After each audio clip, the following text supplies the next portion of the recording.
लोग बिल्कुल असफल साबित हुए। हमने जो बात यहाँ बिहार के लोगों को बताई वो लोगों को समझ में नहीं आया है, लोगों को स्वीकार्य नहीं है। हम अपनी गलती मान रहे हैं। लेकिन जो मैंने आपको कहा कि वोट नहीं मिलना, सुनिए, वोट नहीं मिलना गुनाह नहीं है, वोट नहीं मिलना क्राइम नहीं है। हमने भ्रष्टाचार नहीं किया है, हमने हिंदू मुस्लिम नहीं किया है, हमने जाति की राजनीति नहीं की है, हमने वोट नहीं खरीदा है। चलिए आगे बढ़िए। पूरे प्रेस वार्ता में एक ही व्यक्ति तो नहीं पूछेंगे।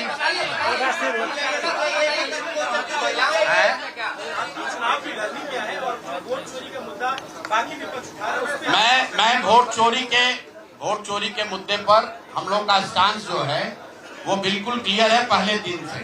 ये बिहार का मुद्दा नहीं है।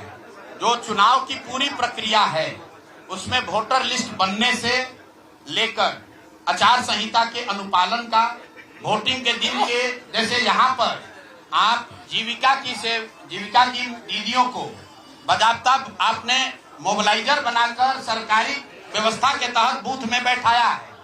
तो पूरे वोटर लिस्ट बनाने की प्रक्रिया, आचार संहिता के अनुपालन की प्रक्रिया, वोटिंग के दिन जो हो रहा है वो उसमें सरकारी तंत्र का इस्तेमाल, दुरुपयोग या उपयोग, और वोटिंग के बाद जो महाराष्ट्र से लगातार दिख रहा है कि अंतिम 2 घंटे में 15%, 20% एक्स्ट्रा वोट होना, फिर चुनाव आयोग का उसका डिटेल नहीं जारी करना और 3 दिन के बाद ये बताना कि इतना वोट हो गया।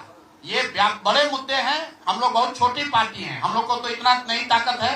लेकिन आपके माध्यम से मैं ये जरूर देश के विपक्ष को ये कहना चाहूंगा कि इस पर गंभीरता से बात करने की और इसको जरूरत पड़े तो सुप्रीम कोर्ट में ले जाने की जरूरत है कि आज की तारीख में, आज की स्थिति में जो आचार संहिता पहले से बना हुआ है वो कितना कारगर है या नहीं कारगर है। अगर सिर्फ इसमें वोटिंग रोल की बात नहीं है, SIR सिर्फ वोटिंग रोल की बात है, लेकिन जिस तरह से वोटिंग हुई है, आप बताइए